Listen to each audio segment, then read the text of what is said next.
Doctor Shahjahan Saju, আপনার কাছে একটা বিষয় জানতে চাই। যেই আলোচনা করছিলাম আমরা একটা জরিপকে নিয়ে, দ্য নিউ ইয়র্ক এডিটোরিয়াল যেই জরিপটা বলছে যে বিএনপি হয়তো 185 পেতে পারে, জামাত 80টি পেতে পারে। যদিও জামাত দাবি করছে তারা হয়তো এককভাবেই হয়তো সরকার গঠন করার মতো স্বপ্ন দেখছে। আসলে তাদের এই বিশ্লেষণকে কিভাবে দেখবেন? দেখেন, দাবি করার তো কোনো বাউন্ডারি নেই।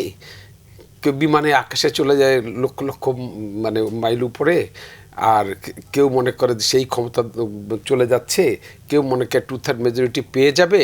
আর সেই সাথে যোগ করে যদি বলি যে এই যে সারা পৃথিবীতে যত জরিপ এই পর্যন্ত হইছে, কোনো জরিপ এই পর্যন্ত অ্যাকিউরেট হয়েছে আমার এই বয়সে আমি দেখি নাই। ভারতে সবচেয়ে বেশি বিগেস্ট ডেমোক্রেসি বলা হয় কেন? কারণ তাদের 140 কোটি লোক, ভোটারের সংখ্যা এরকম। তারা তো রাজনীতি আমাদের চেয়েও আরও বেশি সচেতন, বেশি ইনভলভ রাজনীতিতে তারা। তারপরে তাদের বুথ ফেরত, যেটা সবচেয়ে বড় ব্যাপার, যে এত মতামত নিয়ে না, 10-20টা প্রশ্ন করেও না, জাস্ট আপনি কাকে ভোট দিয়ে আসছেন, ভোট ফেরতের একটা জরিপ করে ওরা বলে দেয় যে এত % ভোট পাবে। সেটাও কোনোদিনই আজ পর্যন্ত হয় নাই। এখন নিউ ইয়র্কে বসে সে কার কাছ থেকে নিল, নিউ ইয়র্কে ওরা ডাটা পাইল কোথায়? সেই ডাটা বাংলাদেশের কয় লক্ষ লোকের ডাটা নিছে, আর আমার ভোটার হচ্ছে 12,77,00,000। তা আপনি এর কত % ভোটের লোকের সাথে আপনি আলোচনা করছেন? কি কি প্রশ্ন ছিল, কারা উত্তর দিছে, সেইটার ভিত্তিতে আপনার অ্যানালাইসিসটা কি, সায়েন্টিফিক বেসিসটা কি যে ওরা 185টা পাবে, ওরা 80টা পাবে? আর জামাত নির্বাচন করছে 2বার ইন্ডিপেন্ডেন্টলি, একবার 3টা সিট পেল, আর একবার 2টা সিট পাইল 2008 ডিসেম্বরে যেটা হলো। আর 2001-এ বিএনপির সাথে জোট করার কারণে ওই সিটগুলোতে বিএনপি কোনো নমিনেশন না দেওয়ার কারণে 18টা সিট পেল। আচ্ছা, ধরে নিলাম সেই অবস্থা তো আর নাই। তারপরেও যদি তার ডবলও হয়, 30-35টা সিট যদি পায়, সেক্ষেত্রে আমি মনে করি এটা যদি পায়ও, পাওয়ার সম্ভাবনা দেখি না, যদি পায়ও তো ওই জরিপের তো ধারে কাছে গেল না।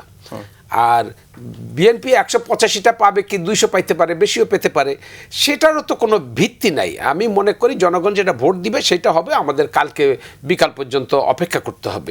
তাই জরিপের উপরে ভিত্তি করে কোনো সিদ্ধান্ত নেওয়া ঠিক না। এবং অনেক সময় দেখা যায় কিছু মোটিভেটেড জরিপ হয়, যে ঠিক আছে ভাই, তোমাদের 5 লাখ টাকা দিলাম, তোমরা এরকম একটা জরিপের 10টা প্রশ্ন করো আর এই শিটগুলা বানাও। তোরা এক জায়গায় বসে বসে সবাই মিলে বিভিন্ন, ওই সিগনেচারও তো ভেরিফাই হয় না, আইডি নাম্বারও তো ভেরিফাই হয় না, ঠিক আছে, বসে বসে বানাও, 2 দিন টাইম দিলাম, দিয়ে একটা জরিপ করে একটা দিয়ে দাও, হয়ে গেল, ভিউ বাড়লো। আরে তাহলে কি তাই? আচ্ছা আমি একটু দেখি, এই জানো মুখ জরিপে এটা হয়েছে, তো আর একটু ভিউ বাড়লো। তো এইগুলা বেসলেস, কোনো ভিত্তিহীন এই সমস্ত জরিপ। এগুলো যারা আমলে নিবে, আমলে নিলেই ইমান আমলে আর থাকবে না, এটা কোনো ভিত্তিই নাই। এটা কাজে এইসব যুক্তির মধ্যে আমি নাই। ওইসব জনগণ যেটা ভোট দিবে সেটাই যাবে। তবে 85টা সিটের ব্যাপারে যেটা বলি, কারণ জামাতের, হ্যাঁ, জনসংখ্যার একটা কথা আছে, শিক্ষিত লোকের সংখ্যা বেড়ে যাওয়া আর শিক্ষিতের হার বেড়ে যাওয়া, দুইটা কিন্তু 2 রকম দিক। শিক্ষিতের হার 5%ই আছে, তো 500 জন ছিল, 25 জন হয়েছে। এখন 500 জন যদি 5,000 হয়, তো সেখানে তো 5 টাইমস হয়ে যাচ্ছে না? তো সেটা তো হার বেড়ে গেল কেন? জনসংখ্যার বৃদ্ধির কারণে। তো এখন সমর্থন বাড়বে না? বিএনপিরও তো সমর্থন বাড়বে, জামাত ইসলামও তো সমর্থন বাড়বে, কারণ ভোটার তো 12,77,00,000 আগে কোনো নির্বাচনে ছিল না। এটা তো স্বাধীনতার পর রেকর্ড পরিমাণ ভোটার না? আর যেটা বলা হয় যে গত 3টা নির্বাচনে যাদের বয়স প্রায় 28 বছর, ধরলাম 18 বছরে তো হয়, তা 18 বছর ধরলে আর 3টায় 15 বছর, তো 33 বছর। 33 বছরে যারা জীবনে ভোটই দিতে পারে নাই, তো সেই ভোটগুলো একটা বড় ফ্যাক্টর না? আর ভোট যারা দিতে পারে নাই তাদের একটা ক্ষোভ আছে না? তা ক্ষোভ যখন আছে, কেন দিতে পারি নাই, কার জন্য দিতে পারি নাই, তার উল্টাটা রিয়াকশনটা হবে না, ভোটটা কোন দিকে যাবে? তো কাজে এইগুলো তো বিবেচনায় নিতে হবে। তরুণ ভোট নিয়ে জনাব রনি, আপনার কাছেও আসবো, যে এই যে জরিপটার একটা অংশ বলছেন যে প্রায় 5 কোটি তরুণ প্রজন্মের ভোটার, যা এদের অন্তত 44% তারা তরুণ, যারা জামাত এবং এনসিপির দিকে ঝুঁকেছে। তো জামাত এবং এনসিপিতে জোটবদ্ধ হয়ে নির্বাচন করছে, এই তরুণদের ভোট কি আসলে জামাতকে অনেক বেশি এগিয়ে দিতে পারে? এটা একটা হাইপ, এটা ন্যারেটিভ। এটা বাস্তবতা হলো তরুণ এক কেন্দ্রিক তরুণ বললে কিছু নাই। এবং গণঅভ্যুত্থানের আকাঙ্ক্ষা হইল, ধরেন কি, গণঅভ্যুত্থানের আকাঙ্ক্ষাটা হলো একটা গণতান্ত্রিক রাষ্ট্র। তো যেই দলটা একটা মতাদর্শ ভিত্তিক, ধর্মভিত্তিক, ইসলামের নামে মুসলিম সেন্টিমেন্টের রাজনীতি করে, এবং একটা তার আচার আচরণ যদি আপনি দেখেন, তার আচার আচরণের মধ্যে তার প্রতি বিশ্বাসযোগ্যতা, কোনো কিছু রিলাই করতে পারে এরকম কোনো পজিশন তার নাই। সে কথায় কথায় পজিশন চেঞ্জ করতেছে। এবং যেখানে দরকার নেই সেখানেও তিনটা মিশা কথা বলতেছে। তো এরকম একটা জায়গাকে তরুণরা পছন্দ করবে, এরকম রাজনীতি গণঅভ্যুত্থানে তরুণরা কি সব গাঁজা খায় নাকি? তরুণরা কি সব ইয়া হয়ে এই যে গণঅভ্যুত্থানের তরুণদের আকাঙ্ক্ষা রাষ্ট্র মানে দল যার যার রাষ্ট্র সবার, ফলে গণঅভ্যুত্থান বিরোধী শক্তি গণঅভ্যুত্থানের নামে যদি রাজনীতি করে সেটা তরুণরা পছন্দ করবে, এটা কোনো কারণ নাই। কিন্তু একইভাবে হাসিনা শেষ করি, তরুণরা জুলাই অভ্যুত্থানে নেতৃত্ব দিয়েছে, তারা যে দলটা করে সেই তরুণরাও তো জামাতের সাথে জোট করেছে। সেই দল করা এক জিনিস আর সেই দলের রাজনীতির প্রতি আস্থা রাখা আর এক জিনিস। আপনার ক্লাবের আমি মেম্বার, হ্যাঁ, কিন্তু আপনার ক্লাবের খাবারটা পচা, আমি প্রত্যেকদিন খাবো? যখন দেখবো খাবারটা টেস্ট করে ফালাই দিব, হ্যাঁ। তো একইভাবে এনসিপি তো গণঅভ্যুত্থানের প্রতিনিধিত্ব করে না, জামাত করে গণঅভ্যুত্থানের প্রতিনিধিত্ব, এটা ন্যাশনাল ফেনোমেনা। এটা আমরা বলছি এটা কর্তাসত্তা প্লুরাল। ফলে এই যে গণঅভ্যুত্থানকে বিক্রি করে ধান্দা করা, যেভাবে হাসিনা ৭১কে বিক্রি করে ৭১ বিরোধী রাজনীতি শুরু করছিল, ঠিক একইভাবে এটা হাসিনার ১৫ বছর ধরে করছে। ১৫ মাসের মধ্যে তারা জুলাই বাণিজ্য শুরু করে দিছে। এটা আমরা বারবার বলছি, এটা ক্রেডিট শুধুমাত্র শহীদদের, জীবিতদের আছে দায়িত্ব, জুলাইয়ের দায়িত্ব কেউ নেয়নি। জুলাইয়ের দায়িত্ব নিতে সর্বশেষ দেখলাম কি তারেক রহমান বললো যে আমরা আলাদা একটা সেল করবো মুক্তিযুদ্ধ মন্ত্রণালয়ের আন্ডারে, এবং গণঅভ্যুত্থানের যে আকাঙ্ক্ষা এটা কি একটা স্টেবল রাষ্ট্র, মানুষের অধিকার ফেরত পাবে। আপনি তার ধর্ম মত পরিচয় জিজ্ঞেস করবেন না, কিন্তু জামাতের বিরুদ্ধে একটা কথা বললে চরিত্র রাখে। আজকে ঢাকা বিশ্ববিদ্যালয়ে 2 দিন আগে একটা জরিপ হয়েছে, মেয়েদের জিজ্ঞেস করা হয়েছে, কোনো মেয়ে কথা বলবে না। কেন কথা বলবেন না? আমাদের নিয়ে ট্রোল করবে। এই যে ছবিটা উঠবে, আমি যদি জামাত নিয়ে একটা কথা বলি, হয়তো আমি সমালোচনা করলাম না, কিন্তু আমি ওদের মনোভূত বললাম না, তাতে আমার ইজ্জত নষ্ট হয়ে যায়। সেই মন্তব্য নিয়ে ট্রল হতে পারে। সেই মন্তব্য, এই ট্রলের ভয়ে মেয়েরা অলরেডি টমাটিক, মেয়েদের হাত পা ঠান্ডা হয়ে যায় আমাদের নাম শুনলেই, তারা এই জায়গায় নিয়ে গেছে, তরুণরা তাদের পছন্দ করে না। এটাও একটা ন্যারেটিভ। দেখেন, আমরা যে নির্বাচনটা সামনে আছে, জামাত নিয়ে আলোচনা করে সময় নষ্ট করার কোনো মানে হয় না। আমরা যে নির্বাচনটা সামনে আছি, এই নির্বাচনটা 2টা জিনিস মনে রাখতে হবে। এটা কিসের নির্বাচন? কিসের নির্বাচনে আমরা আছি? বাংলাদেশকে জিতানোর নির্বাচন, 1 নাম্বার। 2 নাম্বার হলো প্রোপাগান্ডা, গুজব বনাম পরিকল্পনা নির্বাচন। তরুণরা বললাম তো, তরুণরা তো সবাই গাঁজাখুন না, হ্যাঁ, তারা দেশ নিয়ে চিন্তা করে, বিদায়ী বন্দুকের সামনে দাঁড়ায় বলছিল বিদায় পৃথিবী, স্বৈরাচার চাই না।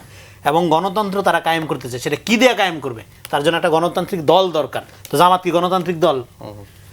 তারপরে ধরলাম আচ্ছা বাংলাদেশের মানুষ ইসলাম প্রিয়, ইসলামকে ভালোবাসে।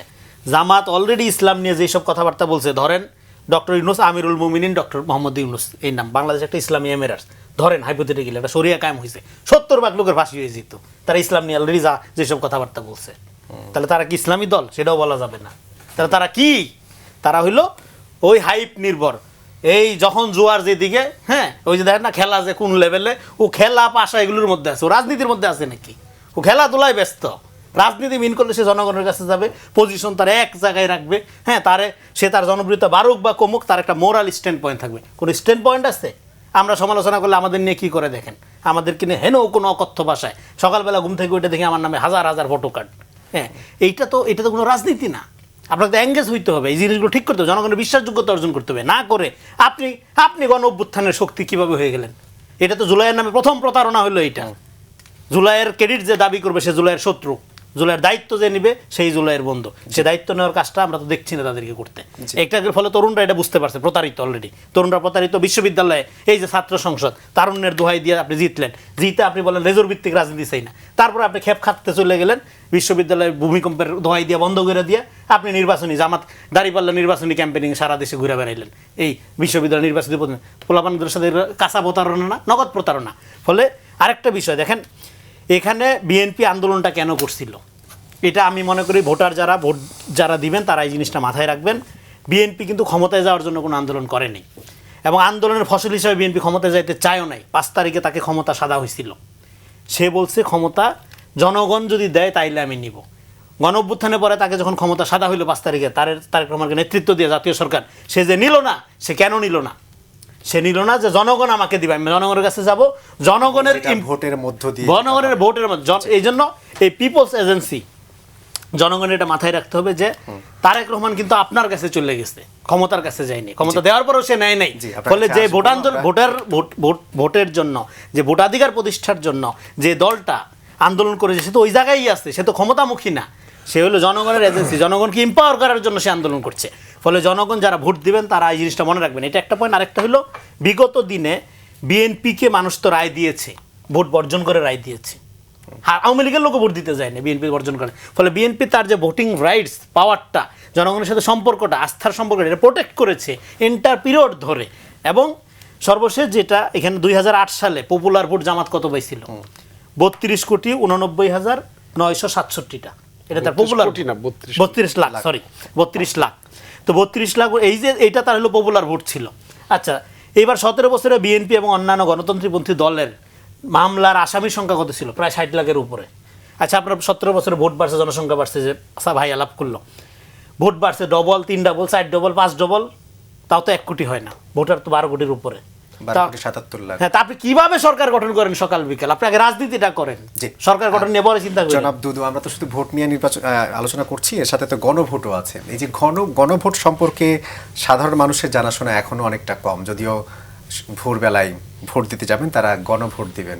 এই যে গণভোট এবং সাধারণ ভোট গণনা এবং এই যে ভোট গ্রহণ, এটা কি কোনো নেতিবাচক প্রভাব ফেলতে পারে? সেই ক্ষেত্রে দীর্ঘসূত্রিতা, সময় বেশি লাগা কিংবা ভোট গণনায় প্রভাব ফেলতে পারে? আমার কাছে মনে হয় না। যদি উদ্যোগী হয় নির্বাচন কমিশন, বিশেষ ব্যবস্থাধীনে একই সঙ্গে রেজাল্ট দিতে চায়, এটা সম্ভব।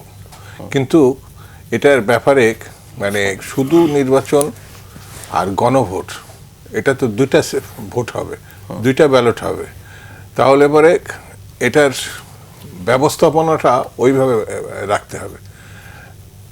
কয়েকদিন আগে একজন নির্বাচন কমিশনার সম্ভবত বলছিলেন, পরে তার অবস্থান থেকে তিনি সরিয়ে গেছেন, যে এটা একটু দেরি হতে পারে, 2 দিন বা ইয়ে। তো এটা করাও ঠিক হবে না।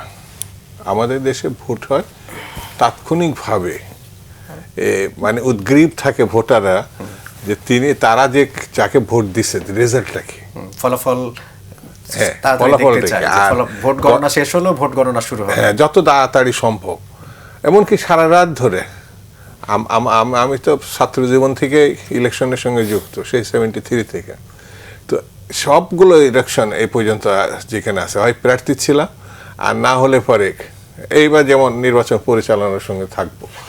তো ওখানে কি হচ্ছে, সমস্যাগুলো কি, সেগুলো যে ফেস করা, অর্থাৎ ভোটারটা ওই জায়গা থেকে নিয়ে সেটা আবার যথাযথ জায়গায় পাঠানো, সেই জায়গাটাই যাদের ভোট সম্বন্ধে ধারণা কম এবং কর্তৃত্ববাদী ভাবনা যদি মাথার মধ্যে থাকে, তাহলে পরে একটু কোনো ক্ষেত্রে অব্যবস্থাপনা থাকতে হবে। তবে সেই জায়গায় আমি বলবো নির্বাচন কমিশনকে সতর্ক থাকতে হবে। আমি ভোটটা নিয়ে একটু জানতে চাই যে এই যে একটা উৎসব মুখর পরিবেশ সবাই বলছেন, আমরা দেখেছি শহর থেকে অনেকেই নিজ নিজ এলাকায় বা গ্রামে ছুটে গেছেন।